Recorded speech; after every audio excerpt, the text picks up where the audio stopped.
In the high summer of 1941, following a desperate plea for help by Mussolini, the disastrous Italian war effort is rescued as German forces move south, shoring up their fascist ally and securing the southern flank of the Axis. In effecting the rescue of the Italians, the forces of Nazism marched to ever greater victories, bringing ever larger territories under their dominion. In just weeks, the lightning successes of the Blitzkrieg of 1940 are matched as German forces sweep southwards, bringing an avalanche of war to the Balkans. Yugoslavia and Greece collapse within days. In Yugoslavia, the German attack reopens ancient enmities and wounds. Yugoslav starts to attack Yugoslav. The Greek defense, aided by British troops, is valiant, but nevertheless ends in a Mediterranean Dunkirk as 50,000 troops are evacuated from the Greek mainland. Many escape to the Greek island of Crete, but the island proves no refuge as the Germans pursue their enemy and fill the skies above the wine-dark sea with parachutes as German airborne assault brings savage fighting, ending in further defeat and evacuation.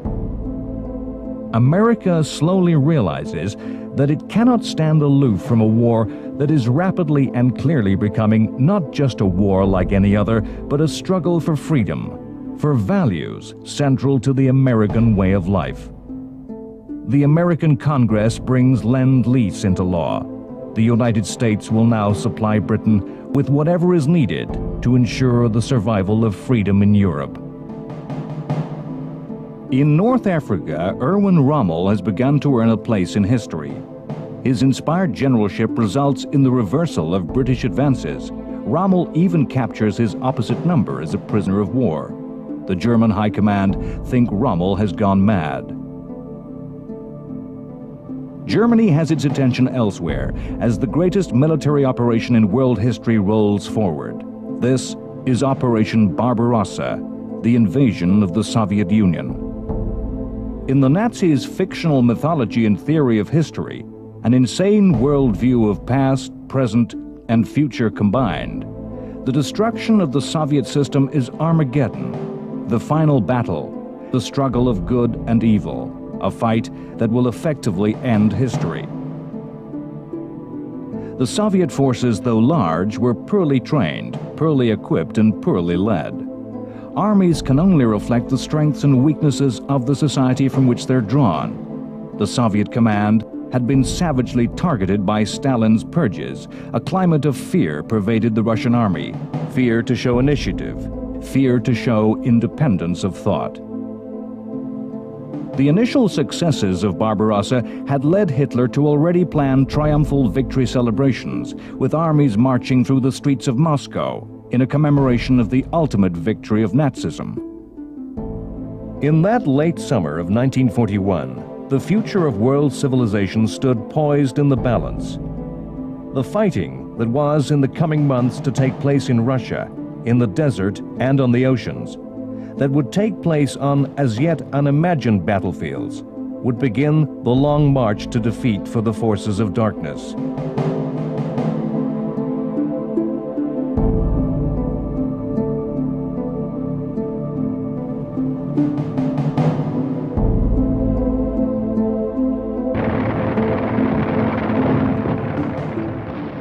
The summer countryside of Russia was ideal for armored warfare, a war of vast spaces, limitless horizons, with no natural obstacle to aid a defender. Operation Barbarossa had consisted of three great thrusts: massive armored attacks into the expanse of the Russian heartland,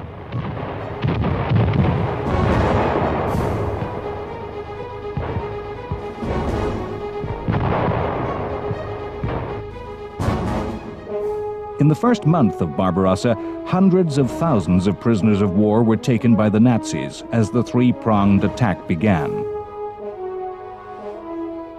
In the north of Russia, the main thrust of advance came around the city of Leningrad, modern-day St. Petersburg.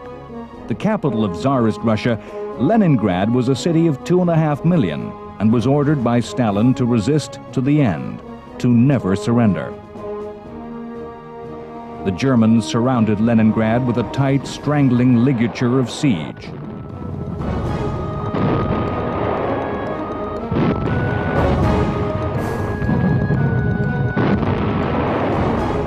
The necessity of war can make desperate alliances possible. In 1939, the Soviet Union had cynically used its size to bully and invade its neighbor Finland. When Germany had attacked the USSR, the Finns knew that in alliance with Germany lay their only chance to avenge that defeat and regain their lost lands.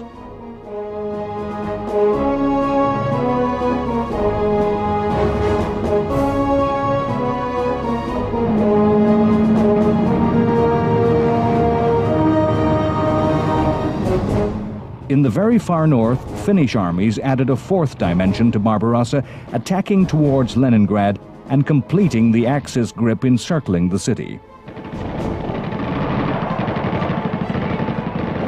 The Soviet Union realized that Barbarossa was not a war that would be resolved with some minor reduction of borders, not a war that could be negotiated or compromised into peace. For both communism and Nazism, Barbarossa was a fight of mutual destruction. In the end, only one system would, or indeed could, remain.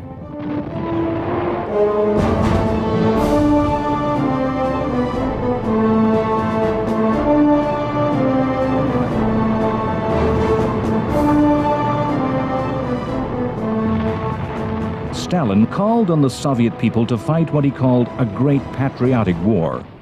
Stalin ruthlessly ordered a policy of scorched earth.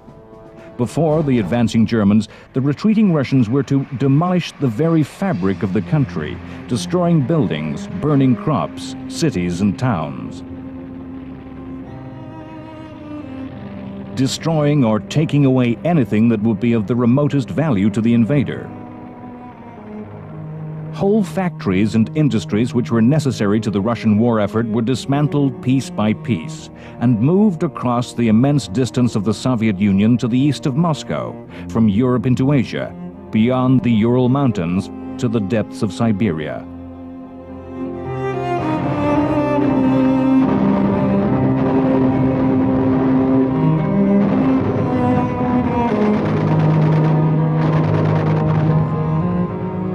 In the vast swirling maelstrom that was Barbarossa, where lines of advance vaulted across the maps of generals, where units lay at the end of tenuous and distant lines of supply, there were spaces around and behind the Germans. Into these spaces, the partisan armies of Russia formed. Usually led by fanatical communists, these forces conducted a campaign of sabotage, ambush, and assassination. What later would be called guerrilla war. Stalin was prepared to dismantle the mental landscape of the communist state and the Bolshevik Revolution. The atheism of communism was abandoned, and the Church encouraged to present the war as a holy war, a fight for the God of the Russians. Once the damaging influence of communism upon the Soviet war machine was abandoned, old Tsarist military traditions were revived. Traditions that built martial spirit and esprit de corps.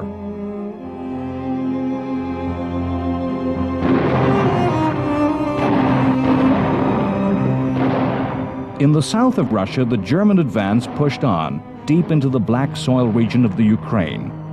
This was an attack upon both the agricultural wealth and the southern industrial cities of the Soviet Union, towards cities such as Stalingrad.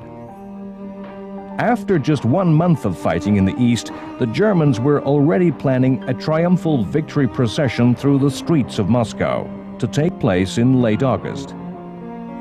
Hitler had stated that Germany's aim in the east should be, firstly to rule, secondly to administer, thirdly to exploit.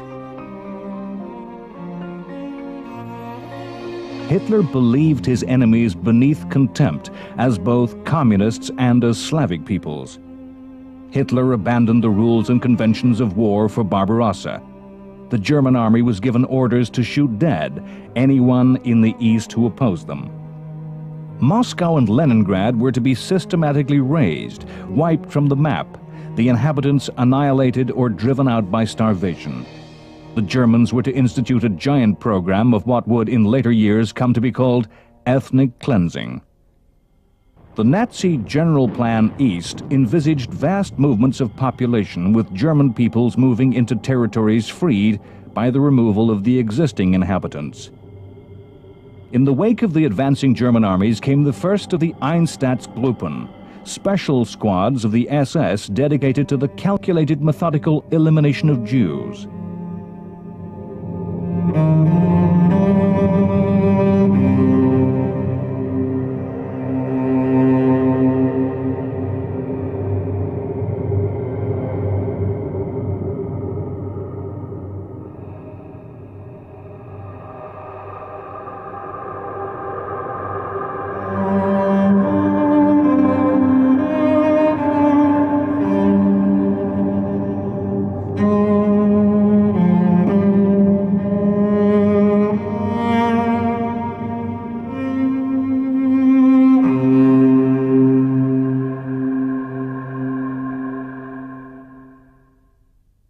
As it became clear that Barbarossa was a total war, a war in which German victory would bring total destruction of not just communism, but the Russian people, the Red Army stiffened its resolve and will to resist, reorganized, and became more competent in resisting German attacks. The industrial base that the Soviet Union had managed to move to the east enabled the material losses of the first few months to be replaced.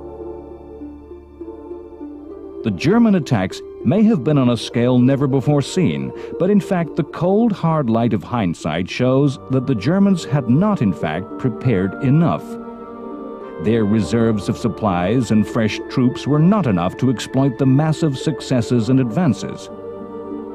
Massive spaces created behind the armies still left room for Soviet partisans to sabotage and disrupt the German supply lines. As the year progressed, as September passed to October, rains which turned roads to mud further hampered and slowed the Nazi advance. In spite of this increasing resistance, Hitler still chose to gamble with the thin and shallow reserves of German strength. He ordered that the war should be brought to an end in 1941. In October, he ordered that the final attack should be made upon the Soviet capital Moscow, a thrust straight to the heart of Soviet power.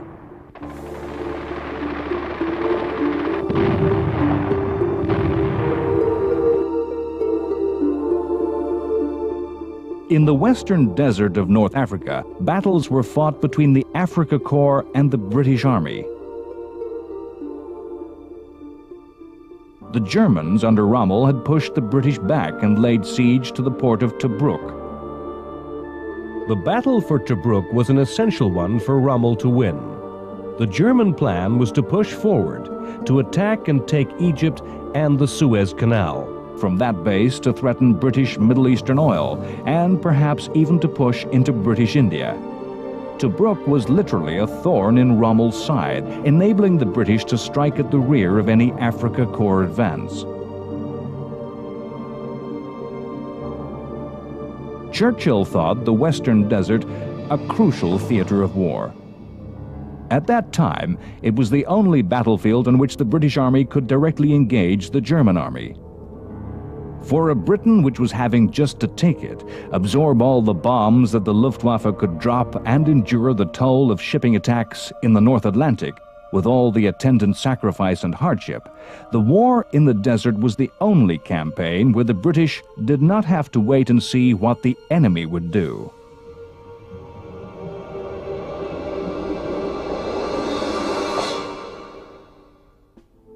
Churchill bombarded the commanders of his force in the Middle East with instructions and suggestions. Commanders were given only a short time in which to prove themselves. In the spring of 1941, General Wavell had been dismissed for failure in the offensive which had been defeated by Rommel's genius for improvisation. Churchill was persuaded by Wavell's successor, Auchinleck, to throw precious resources at the army in Egypt, now named the Eighth Army. In an offensive codenamed Crusader, the Eighth Army carefully planned an attack on the Germans in November 1941. Rommel anticipated and preempted the move, mounting a renewed assault of his own upon the port of Tobruk. Rommel was an innovating, inspired general who could react quickly. He turned his attack around and smashed back the Eighth Army. Time and time again, in the Desert War, both sides would be limited from exploiting their successes by problems of supply.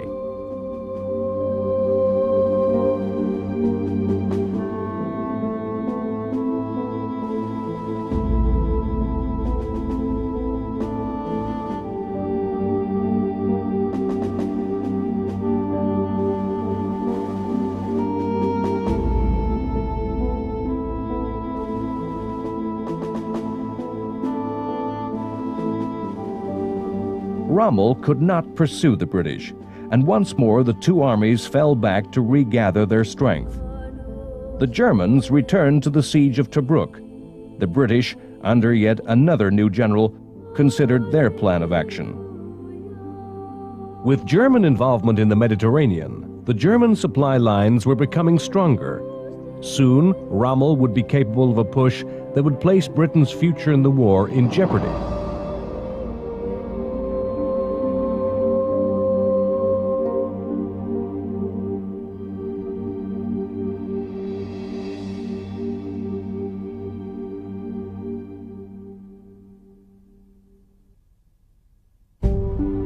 Across the Atlantic, the United States was slowly but surely being drawn onto the center stage of the action. British Prime Minister Churchill knew that the defeat of Nazi Germany would not come without the direct involvement of the United States. We shall give every possible assistance to Britain and to all who with Britain are resisting Hitlerism or its equivalent. All British diplomacy was directed in a campaign of persuasion and propaganda at the American government and public. Throughout the war, in a series of agreements, America was drawn closer to the war.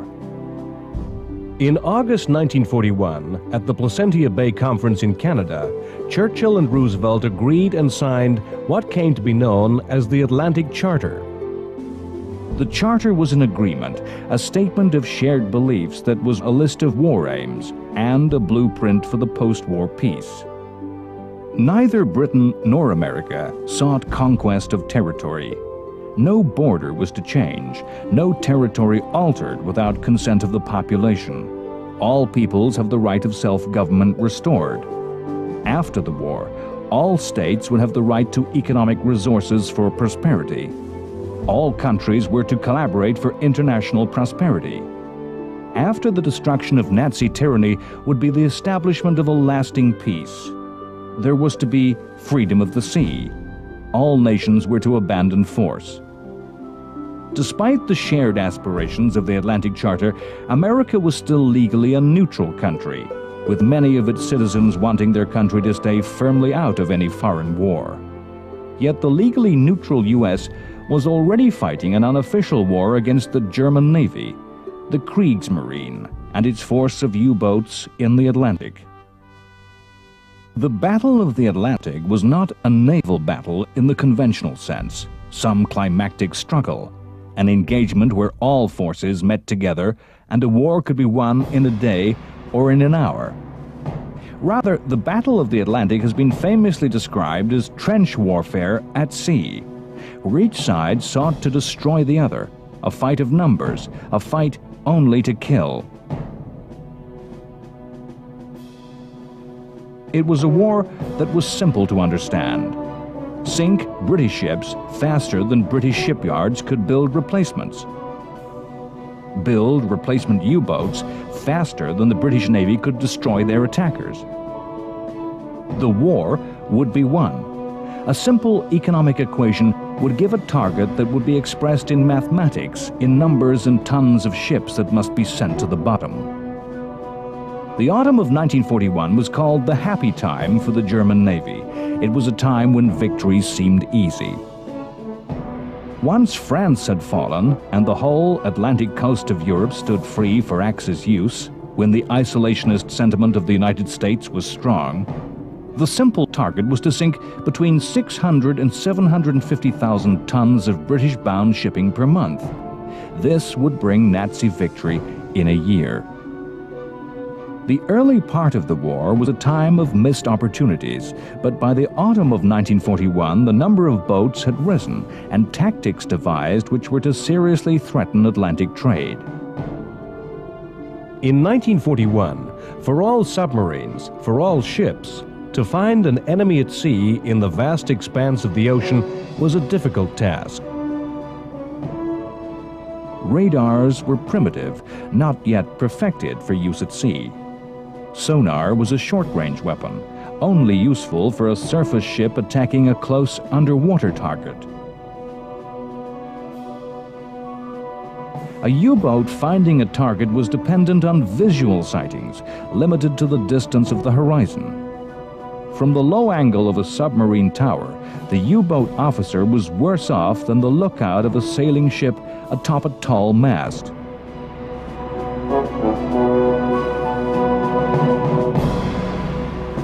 The convoy system that grouped merchant vessels together under the protection of warships was an old tactic that dated from the days of sailing navies.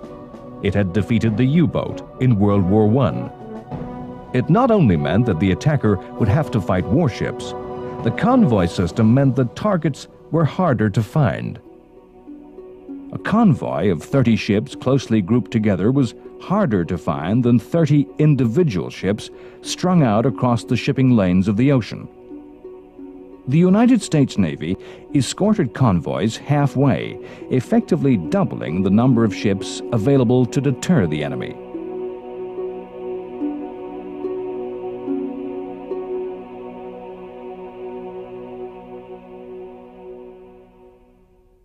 The Kriegsmarine of World War II had new tactics, the doctrine of the wolf pack. The bold U-boat commander was not intimidated by the convoy, and when attacking in a wolf pack could still inflict heavy losses.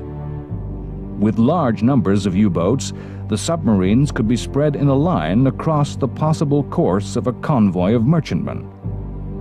When a sighting was made, high-frequency radio messages would transmit the convoy's position to a shore base.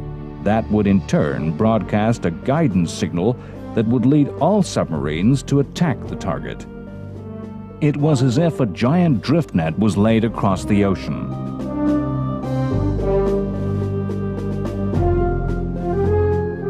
A U-boat making first contact would silently, discreetly shadow the merchant ships, sending the signals to gather the other members of the wolf pack. The attack would be made at night. The commanders of U-boats needed courage to stealthily approach the convoy in the darkness, trying to pass through the screen of escorts, closing to perhaps within 600 meters before firing.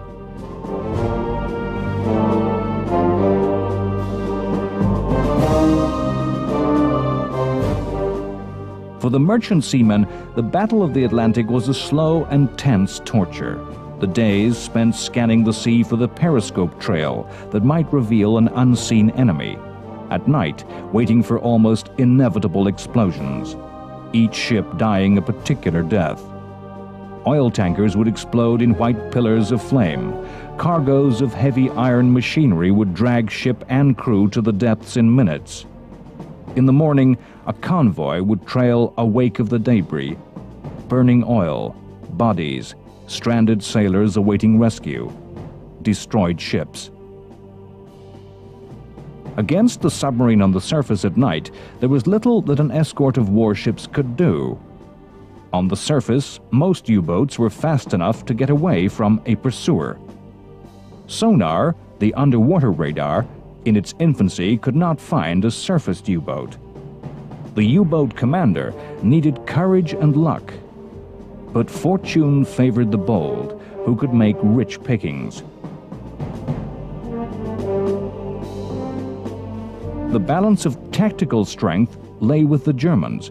Even though convoyed ships were more secure than lone sailings, the convoys were not enough defense. the ideas and weaponry not sufficiently evolved to present any real threat. In 1941, 3.6 million tons of shipping was sunk, an average of 250,000 tons per month.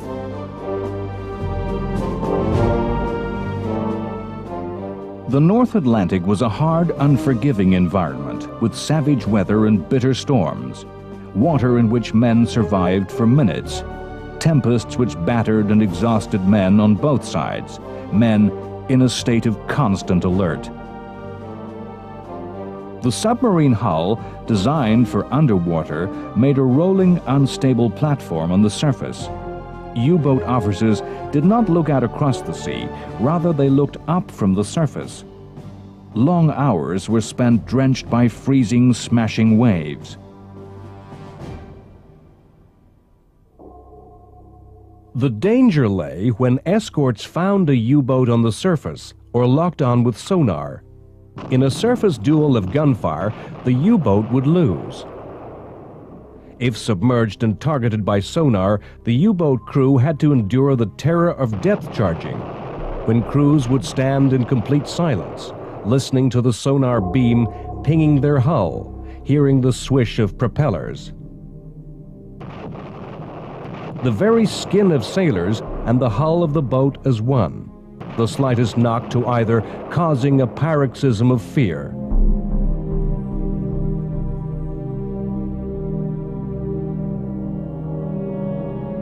The explosions would convulse the boats, causing instruments to shatter, electrics to fail, and seals explode with leaks of air and seawater. Attacks could last for a day. In the mythology of World War II, the submarine, the U-boat, the Untersee boat, is associated with the Nazis. Yet, in fact, they were slow to realize the value of this arm of their navy. The submarine was not popular with sailors in any navy. Admirals brought up on surface action were reluctant to appreciate the strength of underwater forces. Fiction and drama, the mythology of World War II, have given us a false impression, a fabled account of how submarine operations were fought. The submarine of World War II is better described as a torpedo boat with the ability to hide underwater.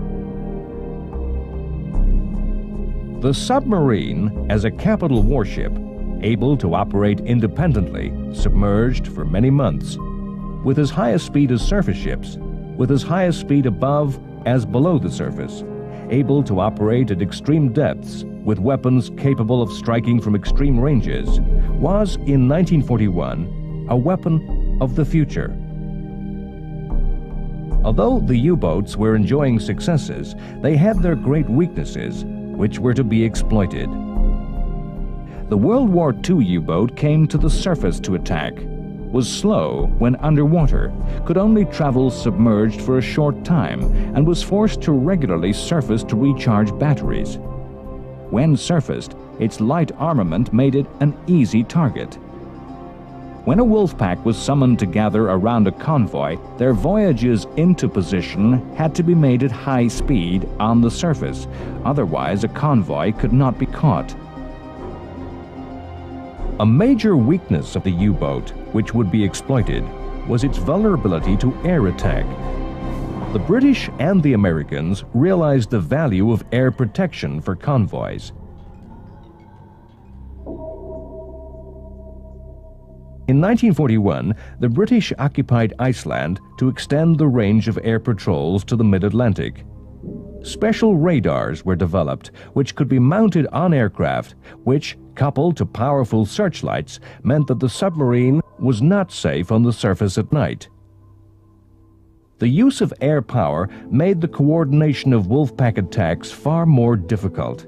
The U-boat's frequent periods on the surface became a hell of tension, times of constant restless alerts, with sudden attack, panics, and emergency dives.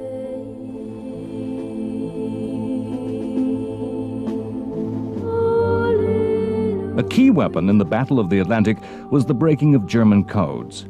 Time and time again in the history of war, this most secret part of Britain's armory would play a crucial role. It was in the Battle of the Atlantic that the first breakthrough in the Codebreakers' War was made. British sailors had courageously boarded sinking U-boats, fought with the crews, and captured signals equipment and codebooks, materials that had given the first clues in the secret war. By reading the messages sent to the U-boat packs, convoys could be rerouted and aircraft dispatched to attack. Many brave men were to lose their lives in the Atlantic in 1941. Merchant seamen left adrift as the convoy could not stop to rescue survivors. The crews of U-boats had the highest rate of loss of any serving in the war.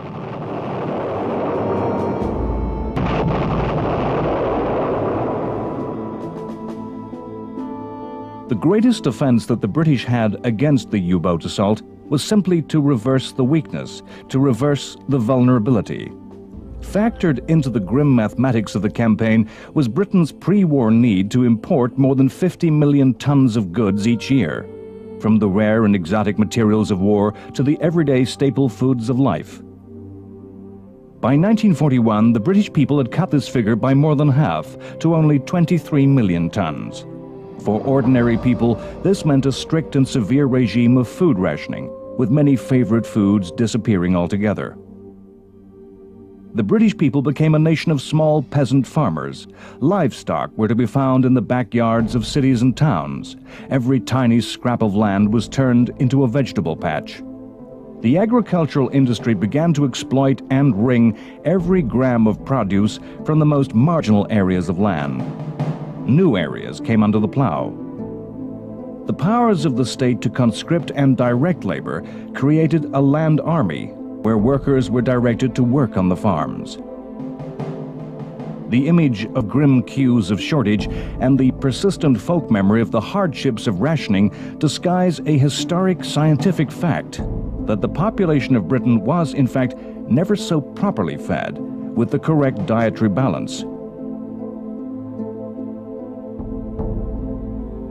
The rationing extended to almost every area of life. Private motoring practically disappeared as it became impossible to fuel a car. Some automobiles were converted to gas, with a ballooning comedy gas bag swaying atop the roof. Fashions changed to reflect wartime shortages of fabric. If Britain was turned into a nation of small farmers, it was also turned into a nation of petty criminals. The strictness of state control led inevitably to a black market. When state regulations seemed so absolute and far-reaching, the pressure amongst even the most law-abiding to obtain the smallest luxuries by whatever means possible, with no questions asked, was irresistible. The British people were told time and time again what to do and how to do it, in a barrage of propaganda and public information that permeated every aspect of daily life. In a war for freedom, British subjects became controlled, less free than ever before. Another factor in the algebra of the submarine war was the rate at which ships could replace those sunk. Once again, war provided the stimulus for innovation, and the shipbuilding industry responded by changing design and construction to build more ships more quickly. The product of this innovation came to be known as the Liberty ship. These were mass-produced ships, built by methods more akin to the auto assembly line. The design was British, but modified into practicality by American builders. More than 2,500 were built, sometimes in phenomenally short periods. On one occasion, as short a period as 4 days and 15 hours from laying of keel to launch. The cost and time-saving methods of construction and the use of workers unused to shipbuilding meant that the quality of the ships was sometimes doubtful. Some could just fall apart. But in their vast numbers, they piled the odds against the Axis. In November 1941, the German army was ordered to win the war, to finish off the Russians by capturing the Russian capital, Moscow. This was a gamble. The original planners of Barbarossa had not expected such success to come so soon. The capture of Moscow needed the last desperate effort by German soldiers who had already expended so much. What Hitler was to call the final effort of willpower was a push by troops at the very end of their energy. By the end of November, amidst the snows and mud of the Russian winter, the German armies were within 30 kilometers of Moscow. The city had been evacuated and the Kremlin prepared for demolition, as a preferred fate for the historical heart of Russia. Early in December, the Germans had to end the attack. Exhausted, they hoped for a pause before renewed fighting in the spring. Instead, on December 5th, the Soviet army launched a ferocious counterattack. The German army, unequipped to fight in winter, suffered terrible losses in the deepest cold. The weakness rather than the strength of a dictatorship was revealed. The weakness of a leadership where war was directed by a single will and a single ego. Hitler refused to give ground, refused to order retreat that could save his forward units from encirclement and defeat. In the end, the Germans suffered heavy casualties and were pushed back 300 kilometers from Moscow. Barbarossa ended in the snow before Moscow. There was still much fighting and dying to be done. But the greatest and most telling death in Barbarossa was the myth of German invincibility. An army used to carrying all before it had been defeated. 980,000 men killed, wounded, or captured. Nearly a third of those who started the invasion had been lost.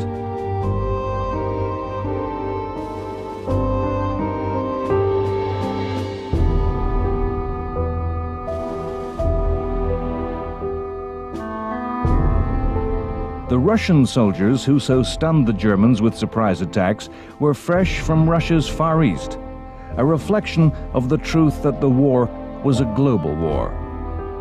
Russia had been able to move these troops across Asia because there was no longer a threat from the Empire of Japan, whose gaze looked another way. It was decisions made on the other side of the globe that enabled the Soviet leadership to deploy the Siberian forces against the Nazi armies. Decisions made in Tokyo, capital of the Empire of Japan. Japan was allied to the fascists of Germany and Italy, but it would be a mistake to say that the three major members of the Axis shared a dominant ideology. Japan shared a theory of racial superiority, shared a militarism which saw armed force as a virtue. However, the prime Japanese policy aim was to supplant the European powers as the dominant political and economic forces in Asia. Had Germany been the dominant power in the Pacific rather than Britain and America, the relationships of alliance would have been reversed. Japan had long harbored ambitions against Soviet territory in the Far East. Japan looked everywhere in the Far East with envious eyes upon the resources of neighboring states, looking to expand to the north through its puppet state of Manchuria, and to the south and east into the Pacific. By late 1941, Japan's envy and ambition was directed only to the south.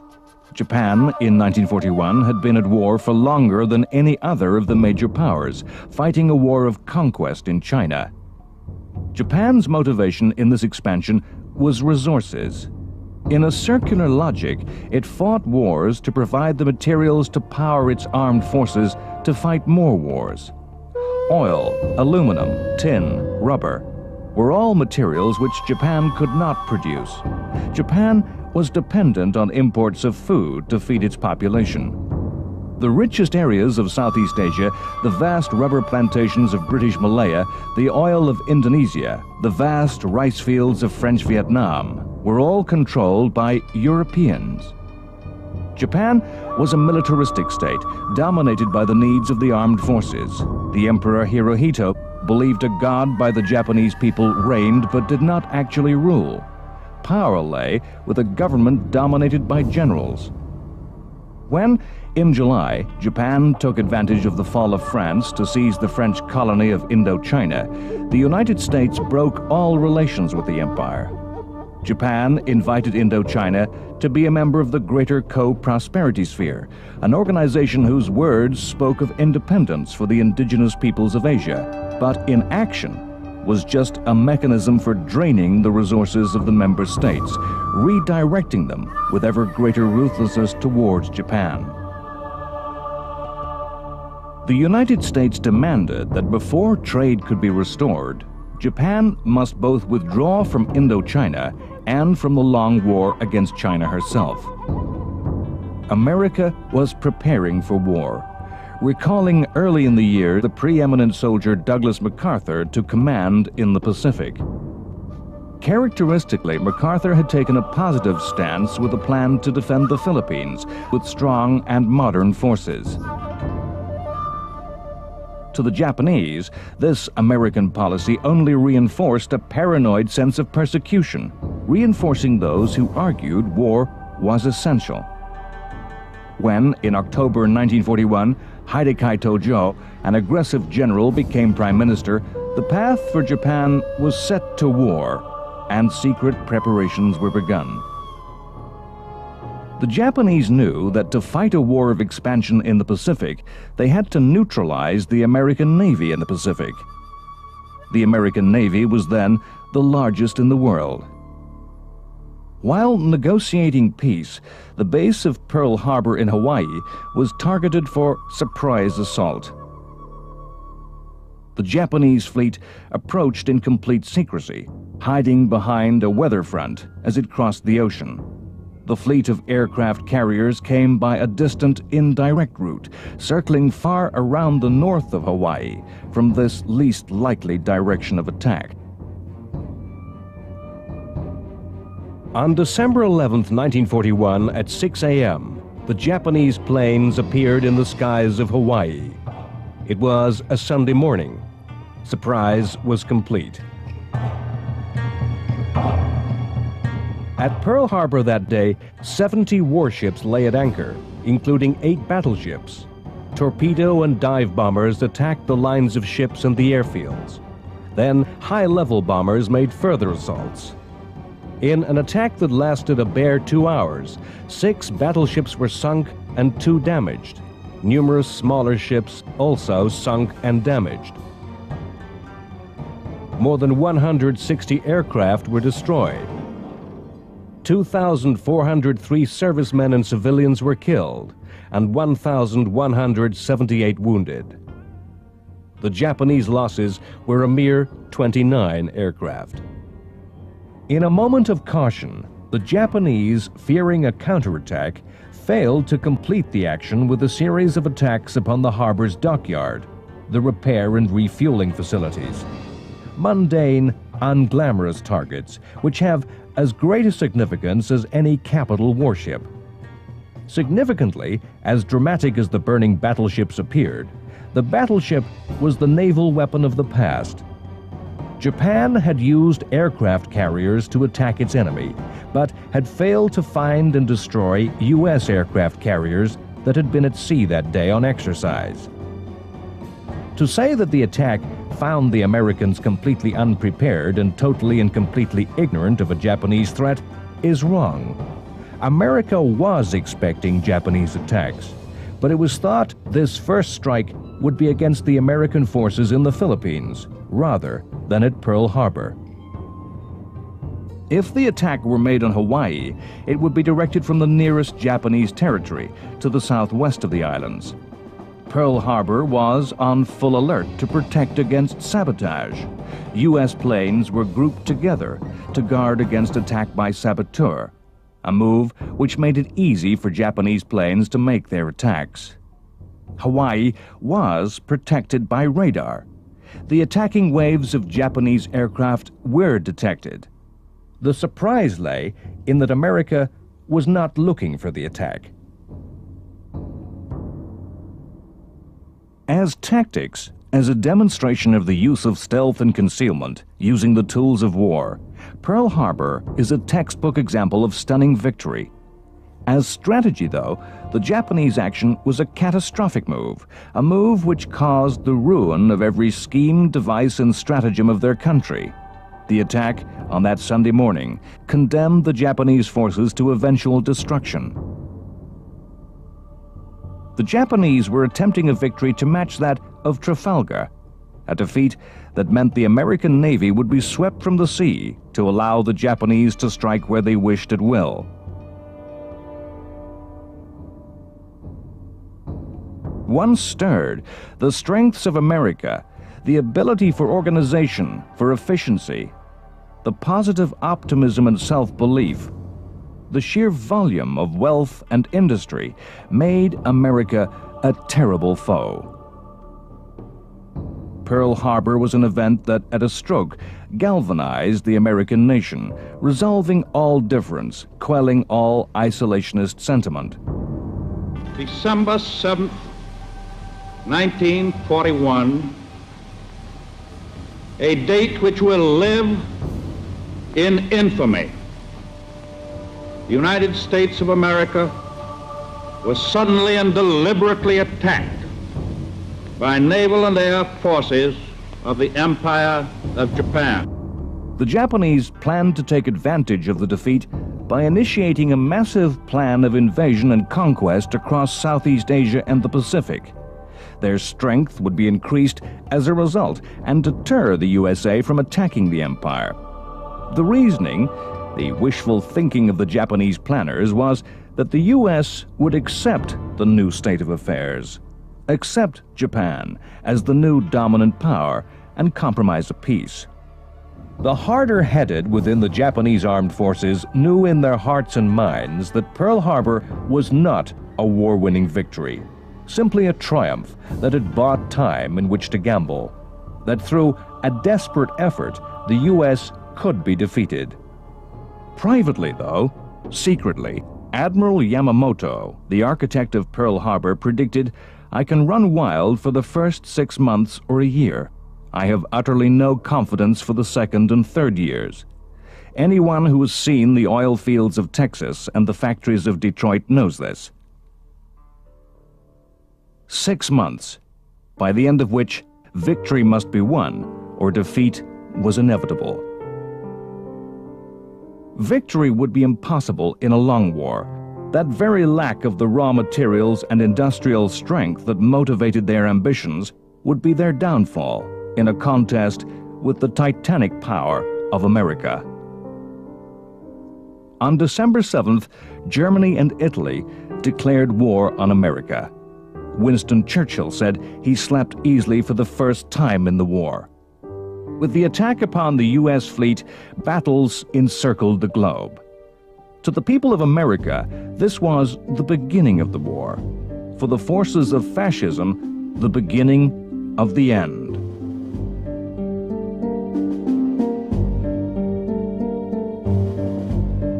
Next time on World War II, The Complete History. The Japanese war effort rolls out across the Pacific. In the precious months bought by the attack on Pearl Harbor, country after country are swamped by a tidal wave of Japanese might. Thousands of troops surrender as Singapore falls in the greatest defeat the British Empire has ever known. The defeat, a catastrophe, a textbook example of military disaster. Douglas MacArthur promises to return as U.S. forces are driven from the Philippines with the capture of thousands of U.S. soldiers. In the seas off Malaya, air forces once again prove the deadly enemy of the mighty battleship as 2 British warships are sunk. In Russia, the German forces endure the severest of winters and thousands of poorly equipped soldiers die of cold. In the spring, the German offensive is renewed, with attacks into the south towards the industrial heart of southern Russia, towards Stalingrad. In the north, Leningrad endures its siege. Russian strength grows, and convoys of supplies fight their way through Arctic seas, bringing the materials of war from the UK and the USA. In Europe, the fighting in the Mediterranean and North Africa reaches new levels with the intensification of the Siege of Malta and the Africa Corps under Rommel mounting ever more threatening operations in the desert. In the skies of Britain and Germany, the war becomes an open conflict of civilizations as each side targets air raids at centers of culture and history. The enemies of the Axis come together to issue the United Nations Declaration.